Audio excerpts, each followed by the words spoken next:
The city of Denver, the state of Colorado, you guys have been fucking amazing for the last 10 years.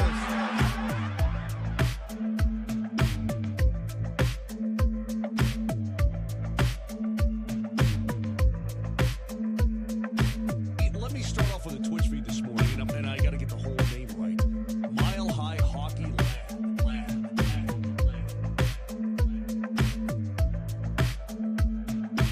The city of Denver, the state of Colorado, you guys have been fucking amazing for the last 10 years.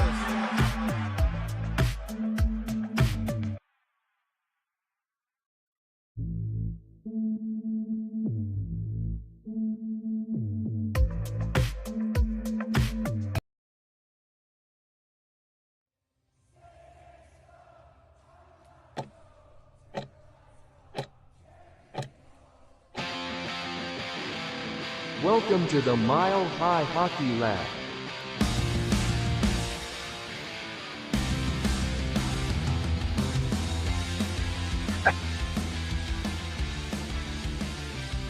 Hello and welcome to the Mile High Hockey Lab, Avalanche fans. I am Adrian Hernandez. I am joined so far by Ezra Parter and Jackie K. I almost said so far by Ezra Parter and Jackie K. I believe Brennan Vogt and Evan Liu will be joining us as well.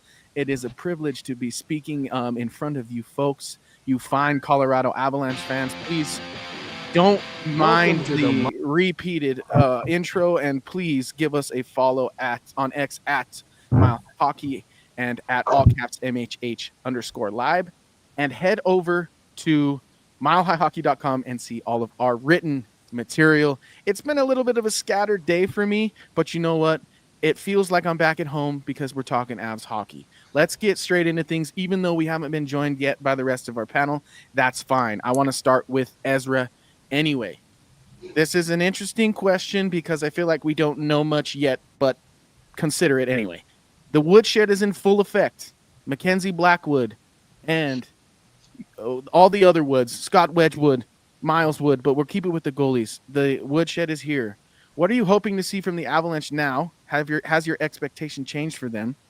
And does that just kind of hinge completely on whether or not Blackwood performs well? Go.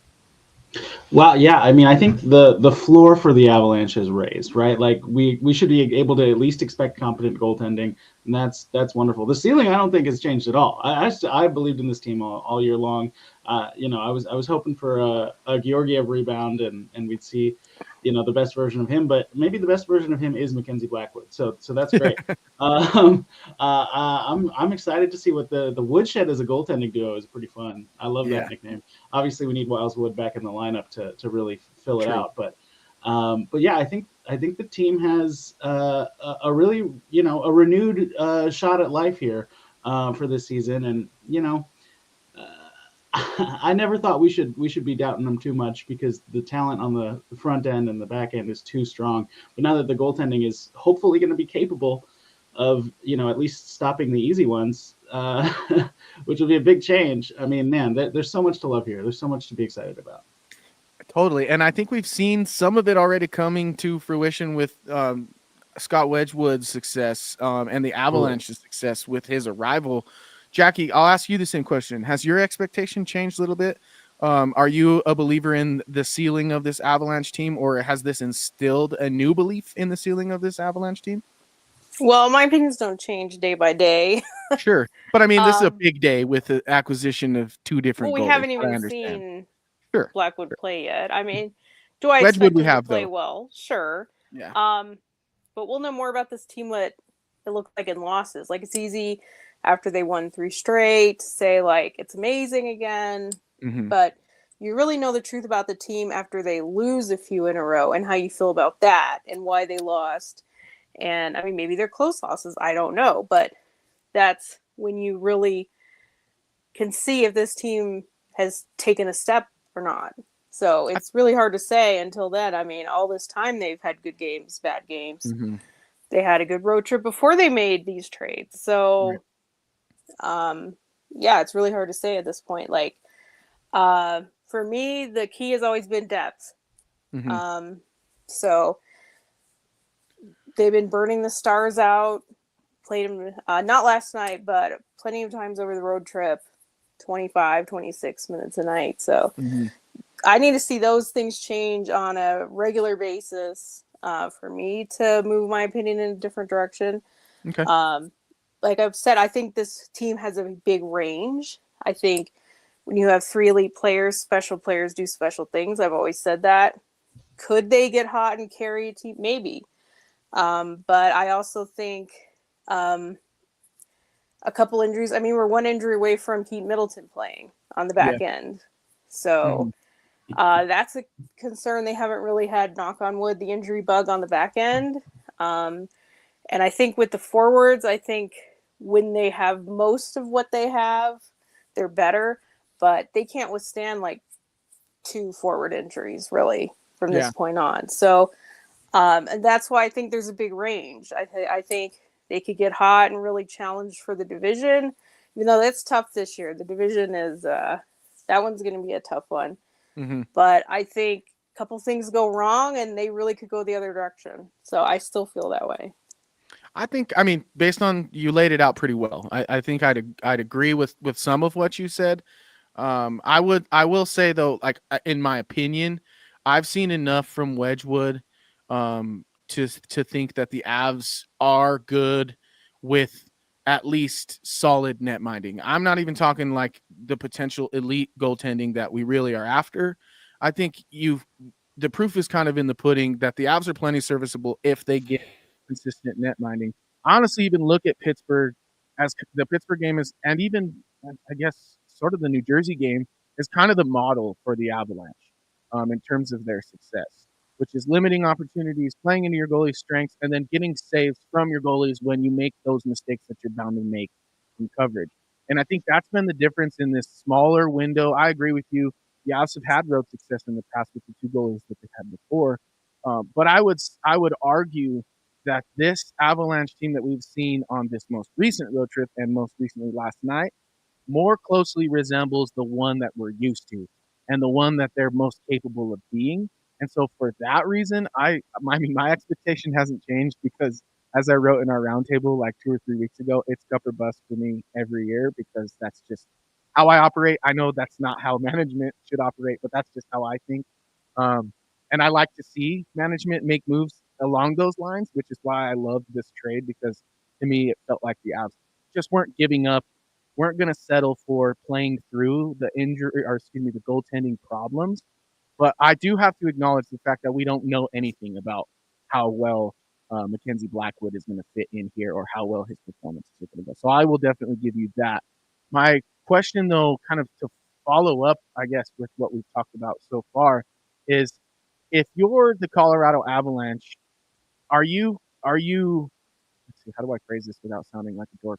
Are you more excited with the prospects of upcoming games with new goalies, or are you kind of like, as an Avalanche fan, I should say, are you kind of worried still, or are you excited? Ezra, I'll go with you first. Worried or excited going into the next game? Yeah, I mean, I think there's reason to worry because if they get these new goaltenders and the same problems show up, then that's really concerning. But I also think the slate of teams that they're about to play: Utah, Nashville, Vancouver, San Jose, Anaheim, Seattle, Utah. Right, that's the stretch up until a big game against Winnipeg on December 31st. Mm-hmm. Other than Vancouver, those are all bottom of the barrel scoring teams, sure. Right? Those are teams that don't put up a lot of goals. So for these goalies to get into the swing of things against those teams, that's reason for optimism too. I think there's a lot to like here, and I said that already, but I think there's a lot to be excited about, and you can worry as much as you want to as a fan, but wouldn't it be more fun to get excited? Yeah, I love that. Well, I asked the question. It's kind of the same exact question as the first one, so I'm silly. But like, I only bring it to the table that way because, like, so far this season, I've mostly been worried. And it wasn't until recently where I'm looking ahead at games just the same way you are, in an optimistic way. When I would see some of these lesser teams on the lineup or on the upcoming schedule in the past with our goaltending struggles, to me, it's like, great, we're going to freaking lose to the San Jose Sharks because we can't make a save. You know what I mean? And that feeling to me has gone away. to me, when I see the Utahs and the San Jose's, in my mind, I'm thinking, all right, take care of business now. And so to me, that explains a little bit. But to Jackie's credit, like Bednar told Altitude today, quote unquote, reinforcements are not coming anytime soon. We've seen Drew in skating courtesy of our very own Brennan Vogt, who has joined the program. Brennan, thank you for joining us. We've seen him skate. We've seen Manson skate as well. And I will send this one to you, Brennan. What are you taking from that? Manson is, quote unquote, the closest to returning according to Bednar, but we've seen both he and Drew in skating, maybe even Drew in skating more. What are your thoughts? Well, I think they're both just waiting on whatever it is, the ailment. Jackie says she knows more about Druin than I do, but whatever the ailment is to heal. Mm-hmm. And we all know that Manson's a wrist issue, so it's just a matter of time for those wrists to heal, be it sprain or break or whatever it is. But Gotcha. So he's just been working on edge work and footwork and almost ate it today. And I saw that. Yeah, I think Toby Peterson was just like, okay, yeah, we're done. Okay, go get to the bench. Yeah. Yeah, I don't think I've seen his eyes go so big before. And then Druin, I mean, gosh, he's adding more speed every day. Yeah. But it's just a matter of time. Waiting on something when you're this impatient as a hockey player is just it's not easy. Well, we've seen Ross Colton's path to return, although time-wise it kind of did make sense based on when the injury happened and what we were told. It just doesn't feel like a guy who breaks his foot would be back as quickly as Ross Colton has come back. So that's a testament to the stubbornness of hockey players that you're speaking to. And I'm with you. Like, I'm sure Manson and Drew in are really itching to get back into the lineup. And those two being inserted back really will kind of get this Avalanche team, along with Miles Wood, resembling, the way the lineup is supposed to look. I was doing some man game loss research today because I got in a online argument with Jay Fresh, which is always fun. But it's just blew my mind how many games the Avs have already lost today. I think it's like 72 games, man games lost. But I was about to say that's not considering Landeskog in the picture whatsoever. Or add 29 games for Landy. Yeah, so it's already a crazy number that the Avalanche have lost in terms of man games. But I do want to go down the rabbit hole of what me and Jay Fresh got into an argument about. We're a little early into the script. And you were doing it early. That was the thing. Well, I'm curious because I get accused of having bias, which I probably do because I'm a Cale Makar fan. But I also I'm capable still of objectivity, and I do think that there are some holes that I poked into this claim that make sense. I'll just let you guys, though, be the judge of that. First off, I can have the exact number before last night. Okay. It's 117. That's including Gabriel Landeskog. So for crazy. How many other guys were out with injury? So add one for each player. What you're talking about, can you say exactly what the tweet was? I think I know what tweet it is, and I actually dug into it myself yesterday. So he said, it's looking like I'm going to be the only one this year wringing his hands over how bad Makar's results are without McKinnon on the ice.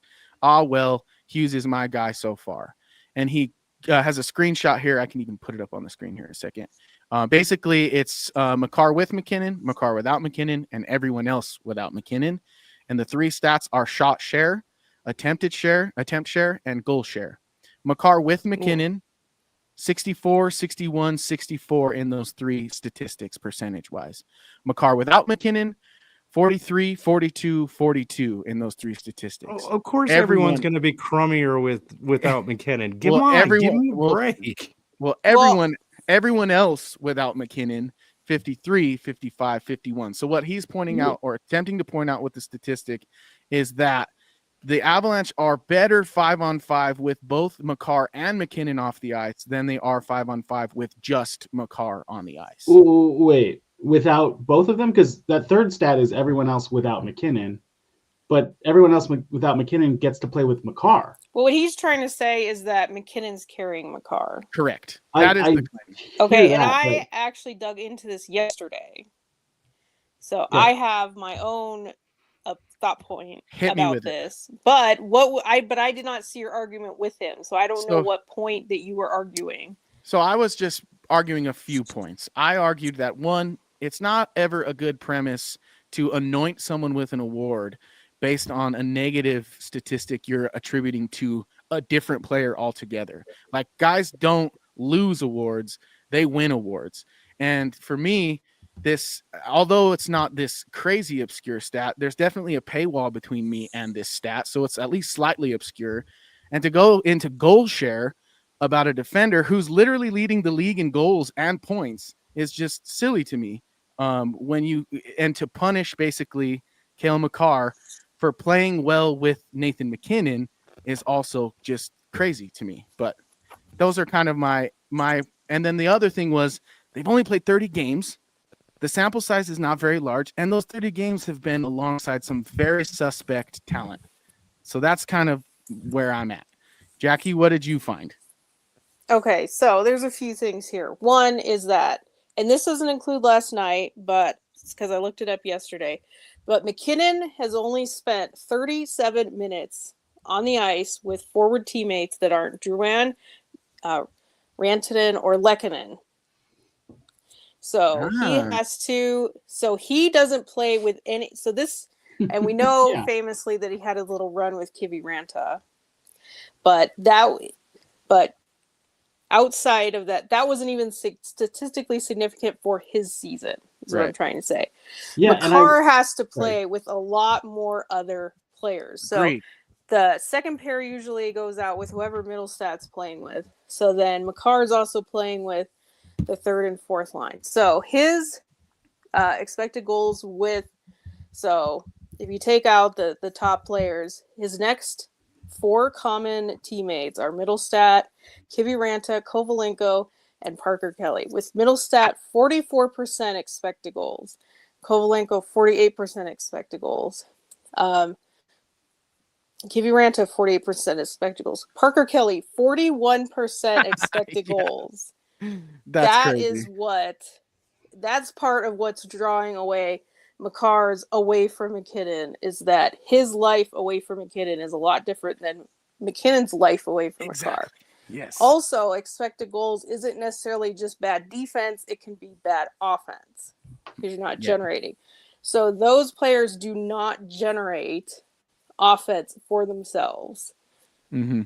So that's another reason why your expected goals are going to look bad with those players. Even without looking at the numbers, like, you just know that when McKinnon's on the ice, he controls play and keeps it in the offensive zone. When McKinnon's off the ice, the guys who are playing generally this season aren't doing that. They're defending. So of course the numbers are like, what are you talking about?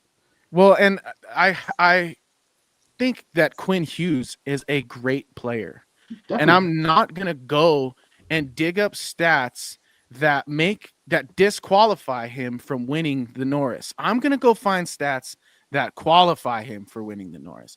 And the same is true for Cale Makar. I'm not going to go through because my whole thing is, when you try to find stats specifically because they're contrarian, you know exactly what you're trying to accomplish, which is you're trying to tear somebody down in order to lift somebody up. And then to backpedal and pretend like that's not what you were doing is just crazy to me. And so my whole thing with this conversation is, at the end of the day, is Cale Makar the best defender in the league, no matter who's saying it, no matter what fan base is saying it? Probably. Mm-hmm. I agree. The whole thing is being contrary. Like, he got popular by saying things with statistical backing that went against the like general hockey norms, and that's great. It's fine. There's so much groupthink out there. Yeah, true, fair. But yes, people act like stats are objective. They absolutely are not. Stats are used to prove your narrative. Correct. So, and I told him, I said, if you're going to use this and not take into consideration who he's going to play with because of injuries, you're only looking at this through the scope of through a scope that acknowledges and supports your opinion, but you're not taking the full picture into the full context into consideration. Because, as you mentioned, when the steep drop off in talent from the top 6, heck, the top line on some nights so far this season, that steep drop off in talent does contribute to Makar's lack of success. And so, especially when McKinnon's not on the ice, I thought it was fun. I don't mind arguing with people. I could tell that he's not typically used to being argued with, but that's fine. I'll say this to say that Cale Makar is my vote for Norris because I think he's the best defender in the league. And I think there are plenty of stats that will support that claim. But the funny thing is, at the end of the day, whichever one of them has the most points is going to win the Norris. Yeah. So thanks, Eric. you can Thanks, have Jim. as much nuanced analytic statistical debate you want. That's the reality. Yeah. Well, what do you need to do? Do you need to play him with Middleton? Yeah. So I said, I mean, don't get me wrong. Middleton played really well last night, but I mean, for Middleton at least. But do you need to take him away from Taze? In order for him to prove that he is a good defenseman. It shows on his own when he isn't paired with Taze. Yeah. And when he's paired with, like, who else has he been paired with? He's been paired with Gerard. He's been paired with Manson at brief times. And come on, it shows that he's a good defenseman on his own. Well, I don't want to spend the whole show on this, but Evan, I am curious. Have you heard enough of this? Thank you for joining us. Have you heard enough, seen enough of this to offer your opinion as well? I got to be honest. I've been running around all day, so I have no idea. All I know is people are arguing about Makar, and I don't know. It's pertinent because the Avs do play Vancouver this coming week between now and our next show. And so we'll get a healthy dose of this Quinn Hughes versus Cale Makar. I'm pretty sure Hughes has never had a big game against the Avs. Yeah, I'm pretty sure he hasn't. Right. Yeah, I'm pretty sure you're right. Well, it's like, I'll just leave it at this.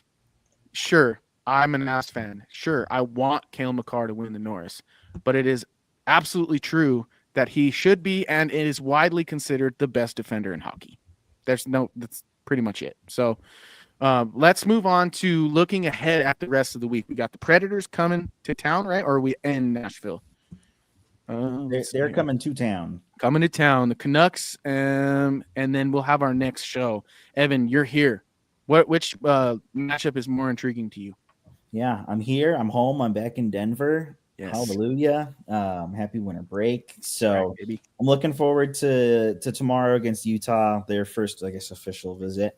So that'll be nice. But then, of course, you have Nashville coming in, and then you're off on another road trip going to the West Coast, I guess. I think you have Vancouver and then San Jose and Anaheim, I think. That's right. So, again, another big stretch coming up where you're going to see what the team is made out of, especially this new look team, with Blackwood probably getting some looks, I would imagine, in this upcoming week. Nashville, obviously still Central Division rivalry, even if they are still struggling. I don't think that they've sort of figured out their woes. The Avs maybe have a little bit more than them. But nonetheless, always something to look out for. And then, of course, it's always fun to play Vancouver and see Hughes and Makar go up against one another, Pettersson, along with that, front line of the Avs. So, I mean, it's another important stretch. I mean, we're kind of in this stretch of the season where it's a holiday stretch. You're really getting to see what this team is made out of, where they might end up in a few months' time.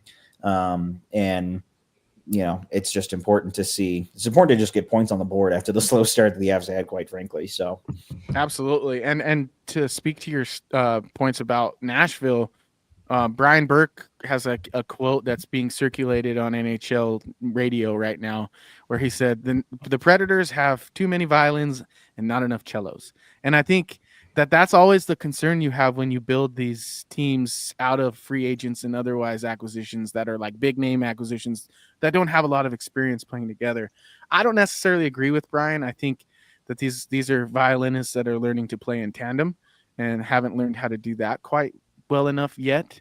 But I think that you're correct in that the Avs need to exploit the Predators and their struggles for 2 points. I'm going to argue that reference because my wife's a violinist. They all have the same sheet music. Exactly. Come on, give me a break. Exactly. Well, that's what I said. They just have to learn to play in tandem. That's all that they're missing. But you get my point. Yeah, totally. Well, I think the thing too that it stood out to me is that Andrew Burnett had a quote come out, I think a couple days ago, where he was like, "I could scratch anybody on this team right now with the Preds," and yeah, that's not very good at all. I'll give you this: 5% on ice shooting percentage at 5-on-5. Whew. That's gotta go up, right? It's dreadful. Yeah, and it doesn't help that Ryan O'Reilly's out long term too. Yeah. Jeez, it could. Well, yeah, but you know, we all know how good Ryan O'Reilly is at the dot, and we all know how good he is as an offensive defenseman or defensive offensive forward. And I mean, we all have seen it when he was with us, when he was with the Blues, and it's not a spring chicken anymore, though. No, yeah, but he did it with the Blues when he had like a broken rib cage, for God's sake. Oh, hey, Philip Tomasino had one of their highest expected goal for percentage, and they got rid of him. That's nice. Oh, what do you know? I haven't dug into why they are terrible, but Marchessault and Stamkos 42% expected goals.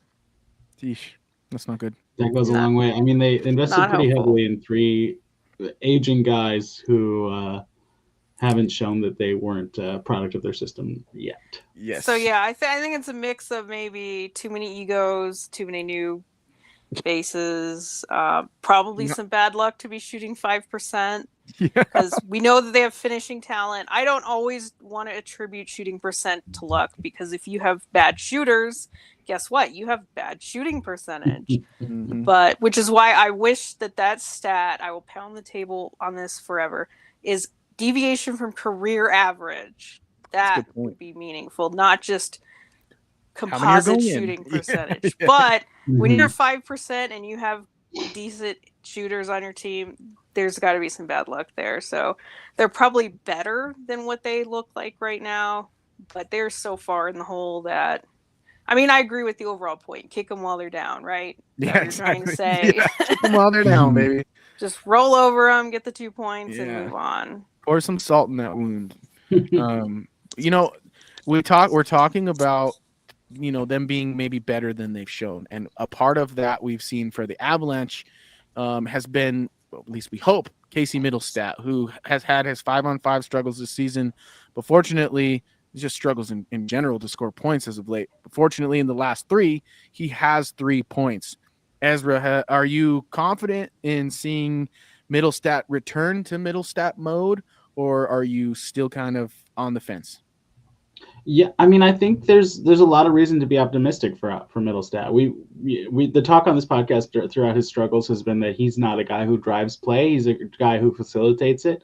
And now that he has Nichushkin and Colton on his wings, he has 2 guys who play complementary styles.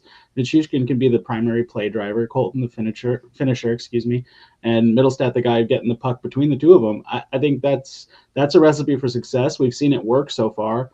You know, swapping Colton in for Kovalenko turned that trio into a powerhouse from a real struggle bus. So it's pretty great to see it working out that well.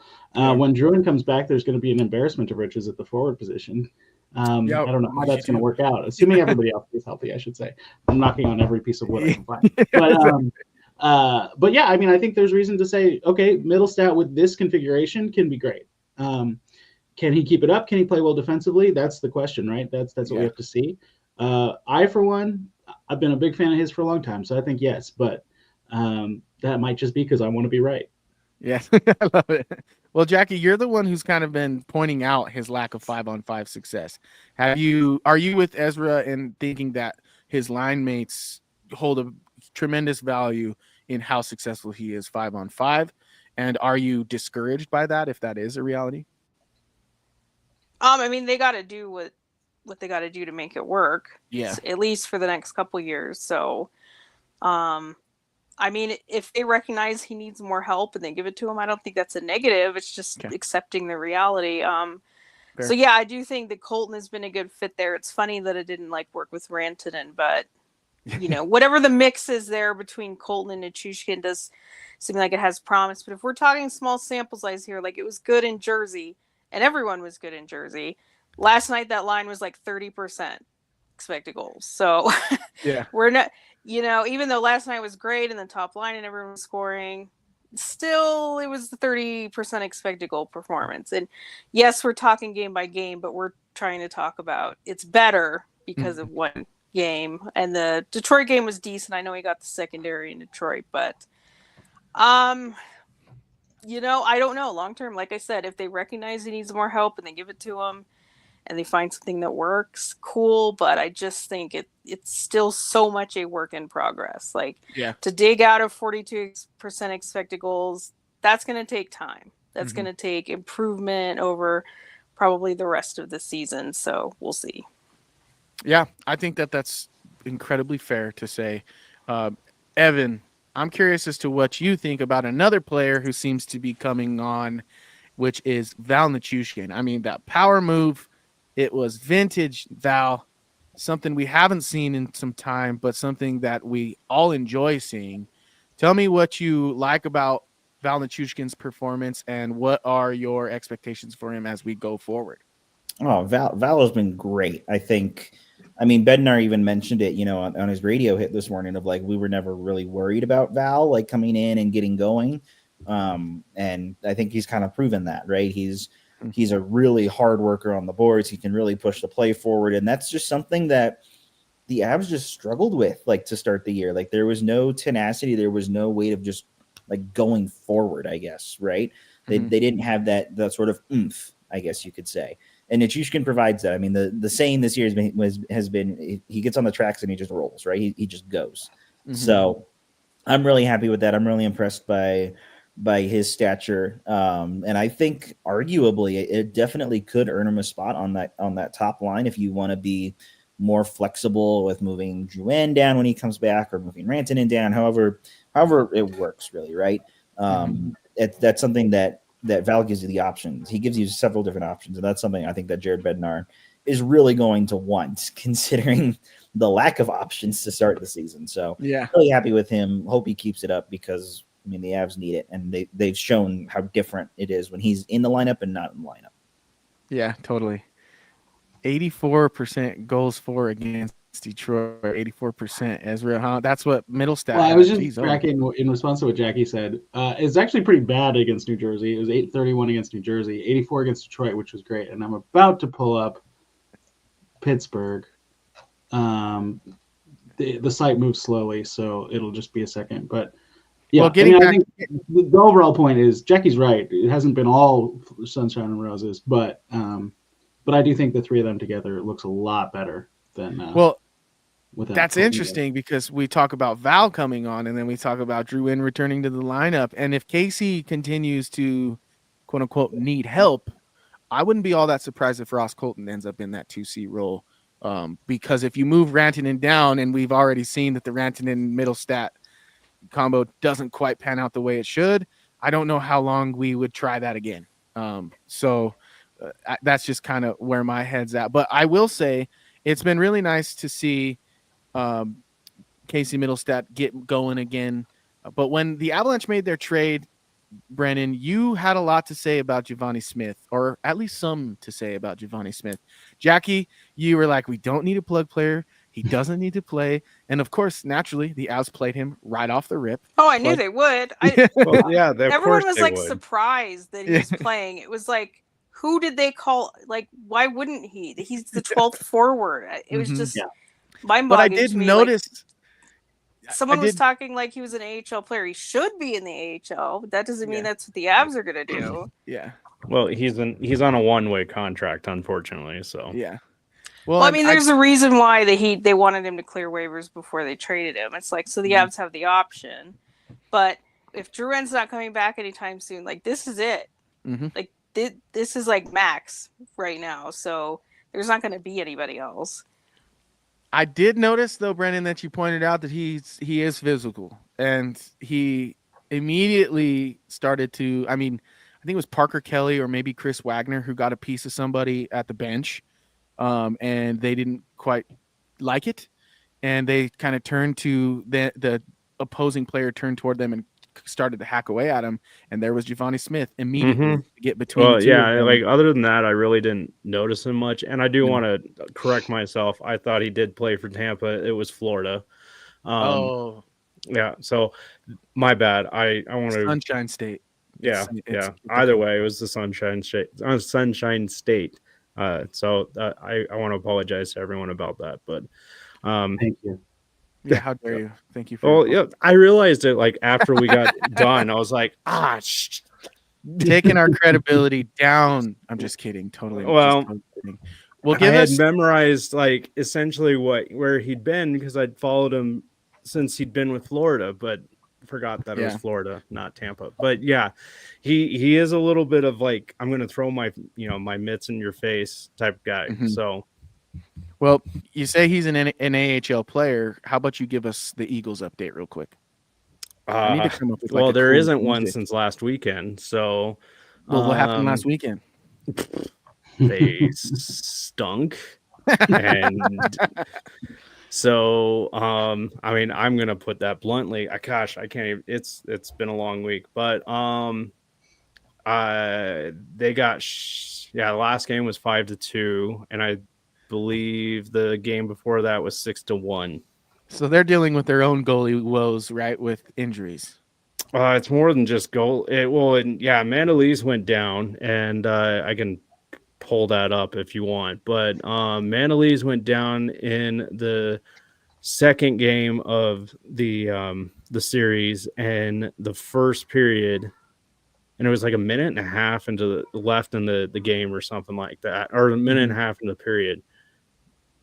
He went down, and you see him just like his legs split like that. Oof. And then you just see him lean forward, and you could tell he went, "Oh no." yeah. I'm sure he was saying something else, but I was gonna say probably not with those words. But he struggled, like he at that point struggled to get up, and the refs even came over and was like, "Dude, y'all good?" Yeah. So he finished the period, but Miner had to come in and finish for him, and he got lit up like a Christmas tree. So yeah. I know when Wedgwood went down for a second there, Miner was on the bench. I was like, oh, I don't know if this one goes as well as the last one did. Maybe just be fine, Wedgwood. And he was, baby. Thank the Lord. Great.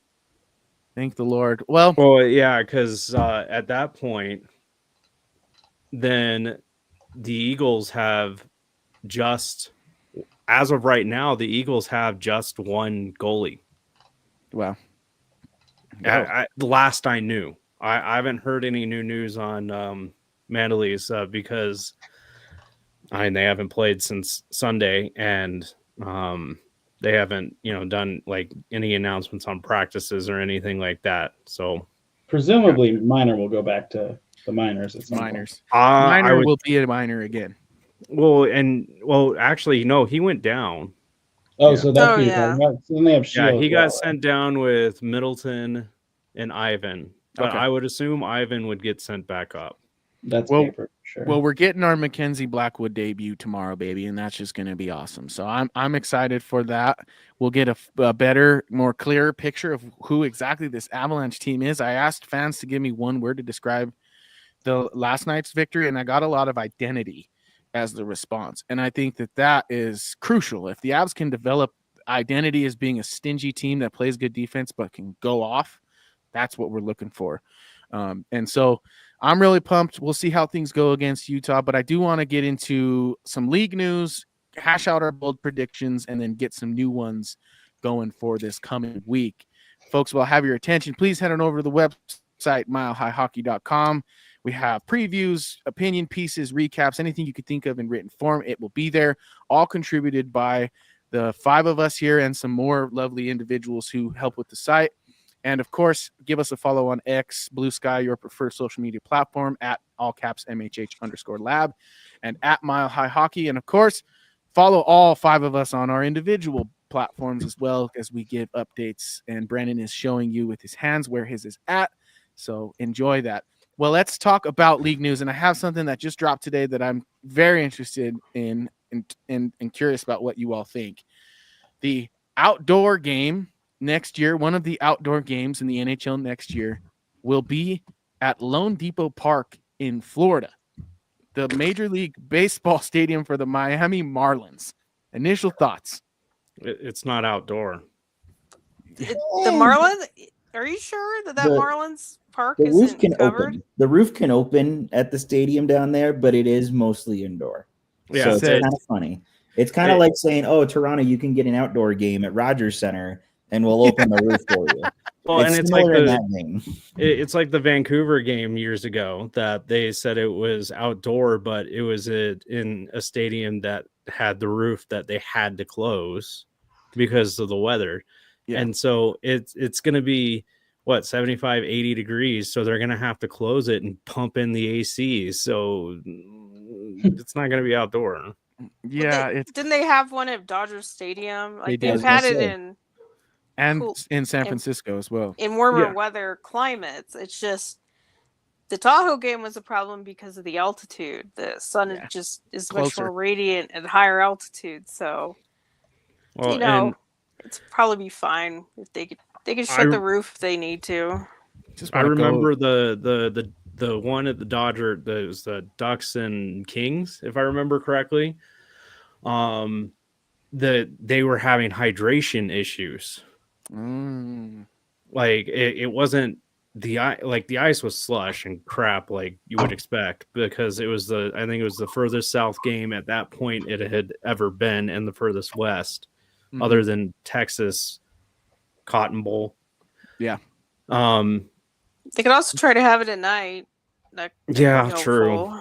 But that's not gonna. Well, I mean, I'll tell you this: if I was there, hydration would not be a problem for me, and I'd probably be wearing. I mean, how many Speedos are we going to see at this game in Florida?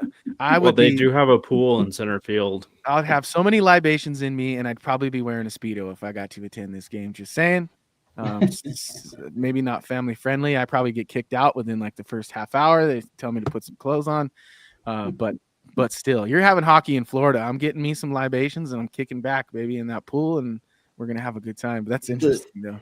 Yeah, his name's Robert Colson. The nice thing too is that Florida is actually like a good team, right? Like, this year's is what Columbus. I don't even know who Columbus is playing. Is it Tampa? I want to say Tampa, but I could be wrong. But like, sorry, Columbus. I know you've got your own stuff that's going on post Johnny Gaudreau and all that sort of stuff, but like Red Wings. It's just not a very marketable team, unfortunately. Yeah. Meanwhile, you have the Florida Panthers who have made 2 straight Stanley Cup finals and are just part of carrying the state of Florida when it comes to hockey in the last 5 years. So it's watch yourself. It would Tampa. Be it, including Tampa. Yeah. It'll be at least fun to see that and see who they'll play. I would think it would probably be Tampa, but I don't know. I guess we'll see. You want to watch people build themselves. We know that the Avs have been in several outdoor games. Why are they never the opponent? Why can't they ever be an opponent at a Winter Classic? That's a good question. Because we did the Coors Field and Air Force Field. So, and we were the home team in Tahoe, and Tahoe, and technically the home team in Tahoe. Well, were we the away team, kind of? Because Tahoe's pretty close to Vegas. They wore their jerseys were the white jerseys. I don't know. I don't remember if they were home or not. Yeah, I want another outdoor game just so I could get another jersey. But why not? Why can't we be part of a Winter Classic? I've been asking that question for a decade. Yeah, we've always been the Stadium Series, but hate to do this to you, Rammies, but how awesome would a hockey game be at Folsom Field? No. Hold on. First off, yes, it would be cool. No. But second off, one of the very first articles I ever wrote for Mile High Hockey was assessing what other stadiums could do an outdoor game in Colorado. And I specifically ranked Canvas Stadium at Colorado State, go Rams, by the way, above Folsom Field. Now, that's not for the scenery and all that stuff. There's actually reasoning behind it. because Accommodations. that is a big marketing draw for the NHL. If you remember, I was at Air Force in 2020. They had, all these tents. They had the Stanley Cup that you could take pictures with. They had games that you could play, like all these different sort of like merch stops, right? Like that's obviously very big for the NHL. They're trying to draw new fans in with this new experience and show them what they have to offer, right? Canvas Stadium, next to it, if you guys know the campus up there in Fort Collins, they have these intramural fields that like line campus pretty much, and they're just like a walk away from the stadium. You're They're saying it wouldn't right be a money in mess. between the No, row it's all- of dorms. Yeah. too. And it's all grass. It's not like Air I'm Force saying. where it's like a muddy parking lot. It's all grass. So that's where they would like set that up. You can maybe even have additional parking there if you wanted to. Versus like Folsom, like there's not a ton of space for that. Like there's like, I think it's called like Rand Field, right? That's what's like right next to Folsom Fields up there. But like that's not very big. So I don't know. But yes, I let my bias in 2020. Well, what I think they would do, honestly, is they would set up an outdoor rink at the intramural fields for CSU. But that's just me. Well, they have a very old rinky-dink roller skating rink there. I remember it distinctly because I used to play on it. Wait a minute. Time out. Evan's back in Colorado, and so is the cat. The cat has made an appearance. It's made an appearance already, dude. Back, baby. Let's go. Well, you know what that means. When a cat walks across the screen, you got to do bold predictions. So let's go through our bold predictions and see who, if anyone, earned themselves a ding last week. I haven't even gone through this, so you guys are going to have to help me out here. Half a ding. Ezra, Scott Wedgwood only gives up 1 goal in the third period against Carolina. I don't think that happened. No, that did not happen. He did get a shutout, though. You should have just said that he was going to get a shutout. That's what you should have said. Oh, he didn't get it that game. No, not that game. I'm saying just like in the week. Yeah. I thought he was going to keep the shutout to go away. Darn it. Jackie, you said the defense. Oh, boy, we're looping the buzzer. Jackie, you said the defense would score more points total before our next show than it the probably forward didn't. scored I know it was 5-on-5. going to be a calculator one.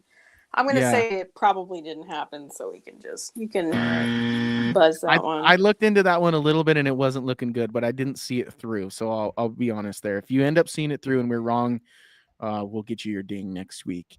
I said that the Avalanche would make a trade with Pittsburgh while they were in Pittsburgh. That didn't happen. I thought they were going to sneak Crosby out the back door, but that didn't happen, I guess. I think you get half credit because you said trade and there was a trade. I think that's worth like half a ding. All right, and I'll a big take one at that. Yeah, I'll take He didn't get the location or the team right. Yeah, true. So A trade, though? Like, yeah, you're right. I mean, Yeah. the Evan, team was probably in Pittsburgh when the trade was made. True. So, I mean, they were technically there. It was just the wrong team. Yeah. Well, Evan, you had Rask Colton returning before the end of the road trip and getting a point. And my friend, did he get a point? Is that the only thing we're missing? He did. He not scored get in his the- first game back. Yeah. Didn't he? So I he thought got he a scored point. in his second game back. Well, I think it was his first game back, brother. So Regardless, there's your ding. I meant for it to be in the first game back, but I will take the ding because I don't get many of them. So Ding. And then Brandon, you said DU would split the series with Western Michigan based on your update. I'm gonna go ahead and say that didn't happen. And then you said it did happen. They But did the Eagles split the didn't series. split. sorry. Carter King Sorry, the came Eagles. back in OT on the second game. I gave you your Jackie, you caught me there. That X But is the for your Eagles Eagles didn't. prediction. Yes. DU did. So I'll give you your ding for DU. Fair enough. oh, okay. I Fair thought it enough. was both. It was just. Well, DU. yeah, I said that. Sorry, DU would split the series. little guy with was Western distracting Michigan, me. And Sorry. Eagles would take one on the road against Abbotsford. That's what you said. That didn't happen. Yeah, that didn't happen. So you got a ding and an X. All right. That leaves us with this week's version of bold predictions. So let's play that music, baby. It's a bold strategy, Cotton. Let's see if it pays off for him. I call that bold talk. All right. Who's ready? Who's got one ready for me? Anybody? I got one. I'm All right, ready. Jackie, let's hear it. Okay, well, somebody new needs to get on the board, and we could maybe have our guesses, but I'm going to say Malinsky. Nice. get a goal. Let's see. It has to be a goal. It's gonna be too Okay. cheap to guess a point. It could be at any strength, and I would like to throw in a long range bold prediction Ooh, I like that terminology. that Malinsky will be moved at the deadline Don't make me cry. for an upgrade on defense. I mean, obviously, you can't move him and not get a defenseman back. So, it would fit the pattern, though. And I know everyone's saying, but he's a good fit and he's playing well and he's one of their miracle finds. And it's like, that's all true, but he's 26 years old. He's RFA coming up with arbitration rights, and the Avs like to move out guys with value before they have to pay them. So that's going to be my bold prediction. All right, so I'll throw that one in your season long ones, your Yes. long range bold prediction, and then I have you down for Sam Malinsky to score a goal. So he's going to add to his trade value, and then he will be traded. There you go. There you go. I like it. Your other season long ones are Nichushkin will play more games for the Avalanche than Arturi Lehkonen. They're pretty close right now. Yeah. And you also have that Ludwig will play forward by the end of the season. So Yeah, we that did could still happen too. We did see Shillington already, so that is possible. Ezra, what do you got for me? I'm gonna say the Utah game goes to overtime, and Blackwood gets the win. I like it. OT and Blackwood with the dub. His first dub is an Avalanche. What makes you think that that's going to be a closer one than most feel right now? The Utah ones have been close. Yeah. Well, there was a 5-1 win, but didn't they go to OT with them before? I believe so. No, I'm wrong. But you know what? It's just a feeling I had, and I'm sticking with it. I thought you were right. Are you not right about the? They won 5-1 against at Utah. Oh, so you're way wrong. I'm wrong. I remembered them going to OT with Utah. I don't know who it was. Oh, I love it. I love it. Well, it would have been in Utah too. Some overtime action. You know what's crazy is all I had to do was scroll up a little bit. I would have seen. But it was Nashville who went to OT, and I almost predicted that both these games would go to OT. I'm sticking with what I said, but so you weren't wrong. Right. We also play Nashville this week, so you were onto something there. You just didn't quite nail it. That's all right. I still believe in you, man. I still believe in you. It's a feeling Evan, I had, and I trust myself. I trust you. I trust you with my life, sir. Evan, what you got? Well, Ezra's kind of down the same path as me, because I was going to make a prediction about Blackwood and the Utah game, because that'll be my first game at Ball Arena in a long time. I'm very happy. I'll be there. Hallelujah. Nice. And I don't know if Ezra and I both get our predictions right, that would be great, because I was going to say that Blackwood. This is assuming that he's going to start this week or tomorrow, excuse me. But I'm just going to say, whenever his first appearance is, he is going to allow one goal or less in his game. So that could mean like tomorrow it's a 1-1 game going into overtime and the Avs win. Okay. Great, both of us get it right. Or if he doesn't play tomorrow, then he plays Saturday or something. I don't know. That's my bold prediction. Does that make sense? I like it. Yes. Yes. Okay. Totally. Okay, so Mackenzie Blackwood will allow one goal or less in his debut. That's how I put that one. And I like that. I like the reality of both of them. I'd rather just beat the brakes off Utah, but sure. Brennan, what you got for me? DU is going to sweep Colorado College this weekend. Is this a bold hope? That is this weekend. Mm-hmm. Is this a bold hope? Or bold But are they like No. significantly better? I don't think I was that's gonna a hope. say, I don't think that's bold. No, Colorado College is They're top 10. well, one, it's an in-state rivalry. It's the Gold Pan Series, and Colorado and DU has taken the series, I think, for the last 2 years. So, Okay, so they're Colorado College is 11 and DU is ranked 4 in the nation. So that's and that's a fall. After they split the series with number 7 Western Michigan. So jump to 6. Okay, so DU will sweep the Colorado College. I'll take that as bold enough, because you're doing the sweep, and Colorado College is plenty capable of winning. So as we've seen, also, and the games are pretty tough because they play each One home and home. Okay. Well, that's like an hour drive. Well, yeah, but no, it's just it's one in each home barn. When I was So- young, CC was the group that spearheaded hockey in Pueblo down here where I live. So like I still have a little bit of an affinity towards the Tigers. I actually have some jerseys and everything because of them. So like, sorry, Brennan, but I'm gonna be rooting. I'm gonna be rooting against you in your Go bold prediction. Pios. I usually root for the Piles when they're winning national championships, though. So come on. They have the most in the nation, so you're cheering for the Pios. Yeah, exactly. All right. Well, that just leaves me for my bold prediction. And I'm just going to do what everyone thinks I'm going to do, which is I'm going to say Mackenzie Blackwood gets a shutout in his debut. Yeah, I did it. I did definitely think about shutout. I did consider it, but I said, I'll give him one goal. Our I don't track want record predicting shutouts is, I think, 0 forever. So. Yeah. Yeah, usually the opposite of the shutout happens when we predict a shutout. So imagine this. Mackenzie Blackwood in his first start gives up 3 on 3 shots. Oh God. Please no. Please no. I literally wrote about it this morning. I had so much time yesterday morning sitting at the airport, but like I wrote about it yesterday is that like both of the goaltenders just have huge weight on their shoulders, huge expectations. Mhm. And like the goaltender position is kind of like the new 2C discussion here in Colorado. Like, Or who's 4D. gonna fill that role, and who's gonna It's just like the next one. What's gonna be the next fantasy? Like it never ends. Mm-hmm. Oh, the next thing will be Malinsky and Gerard. When everybody starts to get healthy, they'll be like, oh, well, I don't know. They should get rid of Sam. And they should get rid of Sam, either one of the Sams, and upgrade somewhere. But I love Sam Gerard and Sam Malinsky. This I'll be town sad. ain't big enough for the both of Sams.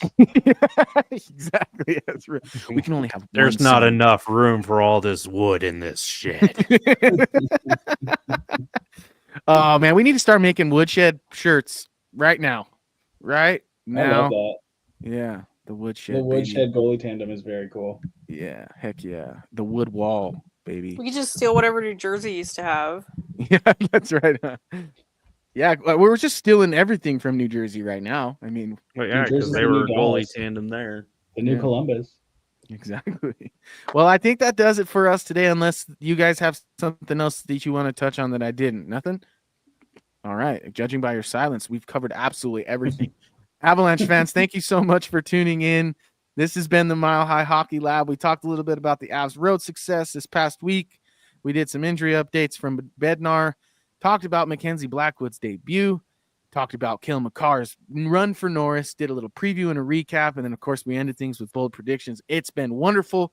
Please give us a follow. Go to the website, milehighhockey.com.